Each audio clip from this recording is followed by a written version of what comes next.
Puppy लेती बार लोगों के दिमाग में सिर्फ एक ही क्वेश्चन आता है कि कौन सी ब्रीड लें। ये ऐसा है कि आप कोई कार सेलेक्ट कर रहे हो लेकिन जानते नहीं हो कि उस कार को चलाना कैसे। Getting a new puppy guide एक प्लेलिस्ट है उन लोगों के लिए जो सोच रहे हैं एक पपी लेने का, या फिर उनके लिए जो एक अभी पपी लेके आए हैं। ये पता करने के लिए कि क्या आप एक डॉग के लिए तैयार भी हैं या नहीं, 3 क्वालिटीज है: agreement, commitment and follow through.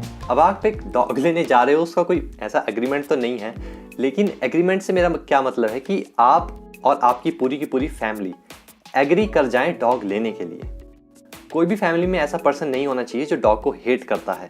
कोई भी फैमिली में ऐसा पर्सन नहीं होना चाहिए जो आपको मना कर रहा है कि डॉग मत लो, हमारे बस की नहीं है उसे रखना। ठीक है, ये तो हो गया एक पार्ट। अब बाकी के पार्ट्स जानने के लिए वीडियो देखो या सब कुछ यहीं बता दूं। क्या आप एक पहली बार डॉग ले रहे हो? ये कुछ डॉग ब्रीड है यार जो आपको best possible first impression create करने में मदद करेगी अपनी जर्नी में to raise a perfect dog. यहाँ पे आपके लिए सबसे सही ब्रीड रहेंगी एक लैब्राडोर, बॉर्डर कॉली या पूडल। एक बात सुन लो, हर डॉग फैमिली के साथ, बच्चों के साथ और दूसरे डॉग्स के साथ अच्छा होता है। अब आपने सिलेक्ट कर लिया है कि कौन सी डॉग ब्रीड आपके लिए सही है। उसे लेना कहाँ से है? एक ब्रीडर से। कहाँ से नहीं लेना है?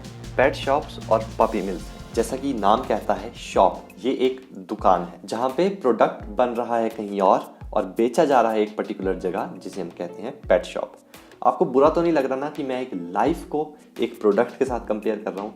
वेल देखो यार, एक पेट शॉप इसी थ्योरी पे काम करती है। हम इंसान लोग कई सारी चीज़ों से घिरे होते हैं जो हमारे पपी के लिए खतरनाक हो सकती है, तो उन चीज़ों को इस तरह से मैनेज करना ताकि जब भी आप आसपास ना हो, पपी अपने आप को नुकसान ना पहुंचा ले, इसे हम कहते हैं पपी प्रूफिंग। वायर्स, कॉर्ड्स एक पपी के लिए बहुत ज़्यादा खतरनाक हो सकती है। इसका आप खास ध्यान कैसे रख सकते हैं? एक चीज़ आती है च्यू प्रूफ पीवीसी ट्यूब। इसके थ्रू आप अपनी वायर्स को पास कर सकते हैं और फिर अगर डॉग चबाएगा तो वो इस ट्यूब को चबाएगा, वायर्स तक उसके दांत नहीं पहुंचेंगे। लिटर में से आप कौन सा पपी पिक करोगे? वो जो सबसे क्यूट है, या वो जो सबसे हेल्दी है, या फिर वो जो आपके पास आता है और आपसे ही चिपका रहता है? आंसर है इनमें से कोई भी नहीं। एक पपी को चूज करने से पहले आपको अपना लाइफस्टाइल चेक करना है। अगर आप एक ऐसे पर्सन हो जिसका प्रोफेशन डॉग्स के आसपास है, चाहे आप पुलिस ऑफिसर हो, डॉग ट्रेनर हो, आपके पास एक फार्म है और आपको फार्म डॉग चाहिए, या फिर आपको एक पपी चाहिए जिससे आप बड़े होके एडवांस प्रोटेक्शन की ट्रेनिंग दोगे, इस केस में आपके लिए वेरी हाई एनर्जी वाला पपी लेना सबसे बेस्ट है। अब आपको पता कैसे चलेगा कि कौन से पपी की कौन सी एनर्जी है? एक पपी जो दूसरे पपीज के साथ इन्वॉल्व होने की कोशिश कर रहा है खेलने के लिए, आपको स्मेल करने की कोशिश कर रहा है ताकि वो आपको जान सके, एनवायरनमेंट को ऑब्जर्व कर रहा है, या फिर कामली बैठा हुआ है, वो पपी डेफिनेटली एक मीडियम एनर्जी वाला पपी है। जो भी चीज़ें आपको अपने पपी के लिए चाहिए ही चाहिए, उन सब प्रोडक्ट्स की मैंने अमेज़ॉन पे लिस्ट बनाई है और वो प्रोडक्ट्स बेस्ट हैं अपनी अपनी कैटेगरी में। यहाँ पे जो बेड मैं आपको बता रहा हूँ, ये बेस्ट सेलर डॉग बेड है डायरेक्टली फ्रॉम अमेज़ॉन, जिसका प्राइस है 477 रुपीज़। ये एक मीडियम साइज डॉग बेड है जिसमें हर ब्रीड का पपी फिट हो जाएगा। जो मटेरियल यूज़ हुआ है वो वेलवेट है, जो एक सॉफ्ट फैब्रिक है, जिसका मतलब क्या है कि आपके पपी के बाल इसके कपड़े में चिपकेंगे नहीं, आराम से उससे स्लाइड हो जाएंगे। पपी को घर कैसे लेके आना है? उठाओ और ले आओ, ये भी कोई पूछने की बात है? बस ये ही तुम गलती करते हो। मैंने इस टॉपिक पे पूरी वीडियो ये बताने के लिए बनाई है कि उठाओ और ले आओ। इसकी वजह से क्या हुआ यार कि आपका घर उस पपी के लिए एक बहुत ही खतरनाक जगह बन गई, और स्पेशली रात में जब वो अकेला होगा तो उसे हर एक जगह से डिफरेंट तरह की स्मेल आ रही होगी, और वो इन सब के मारे डरेगा और रोना शुरू करेगा, जो कई सारे लोग बोलते हैं कि कॉमन बात है। ये कॉमन नहीं है। जब कोई गेस्ट पहली बार आपका घर देखने के लिए आता है तो आप क्या करते हो? उसे भेज देते हो कि जाओ और खुद देखो, या फिर अपने साथ उसे हर कमरे में लेके जाते हो? और अगर इस बीच में वो पपी अपनी मर्जी से कहीं भी जाना शुरू करता है या भागता है, तो वो सब डॉग्स उसको पकड़ने की कोशिश करते हैं और शायद काटे भी। ऐसा इसलिए यार क्योंकि वो एरिया पहले से उन डॉग्स का था। अब एक नया पपी जब वहाँ पे आ गया तो उसने एकदम से खुला घूमना शुरू कर दिया।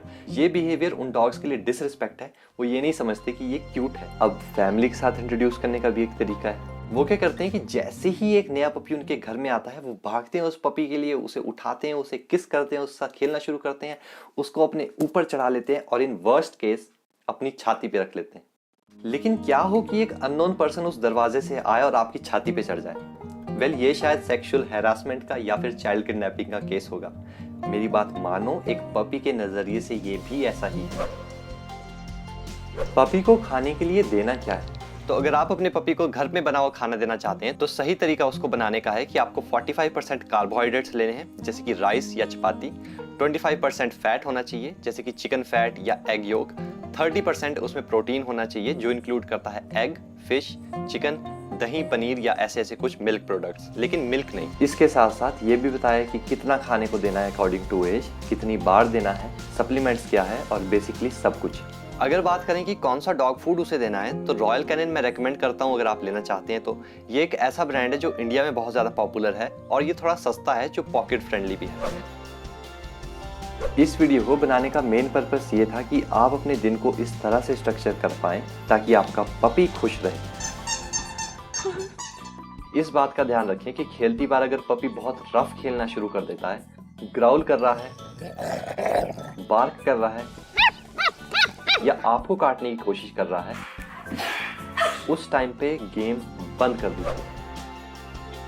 अपने पपी को जितना ज्यादा सुंदर वो रह सकता है उतना सुंदर रखने के लिए ग्रूमिंग बहुत जरूरी है, लेकिन इसमें कई सारी एक्टिविटीज हैं, तो इन सब को मैंने अरेंज किया है डेली, वीकली और मंथली बेसिस में। वेट्स रेकमेंड करते हैं कि एक पपी को या फिर एक डॉग को 1 महीने में 1 या 2 बार ही नहाना चाहिए, लेकिन मेरे लिए पर्सनली यार एक बहुत बड़ा गैप है और आप भी जानते हो कि इस टाइम पीरियड पे हमारा पपी कितना ज़्यादा गंदा हो जाता है। उसके साथ साथ मैंने आपको स्टेप बाय स्टेप प्रॉपर तरीके भी बताए हैं कि किस एक्टिविटी को कैसे करना है। 1-2 मिनट के लिए रफली अपने पपी के दांतों को ब्रश करना बिल्कुल सही है।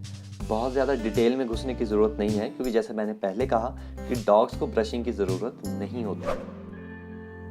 मैंने आपको 4 बेसिक चीज़ें बताई है जो आपको अपने पपी को सिखानी है। एक सही तरीका वॉक करवाने का, फूड मैनर्स, उसका नाम और ओबीडियंस ट्रेनिंग, जैसे कि सिट, डाउन, स्टे और कम। और जब आप उसे खाना दे रहे हो, मेक श्योर वो उछल कूद या इधर उधर भागना या खाने के लिए रोने वाले बिहेवियर्स ना करें। अगर वो कर रहा है तो आपको बोल को जिसमें डॉग फूड है उसे लेके सिंपली खड़े हो जाना है और इंतज़ार करना है जब तक वो बंद ना हो जाए। कोई नो नहीं, कोई सिट नहीं, सिंपली वेट करना है। लास्ट वीडियो है about vaccination and grooming schedule.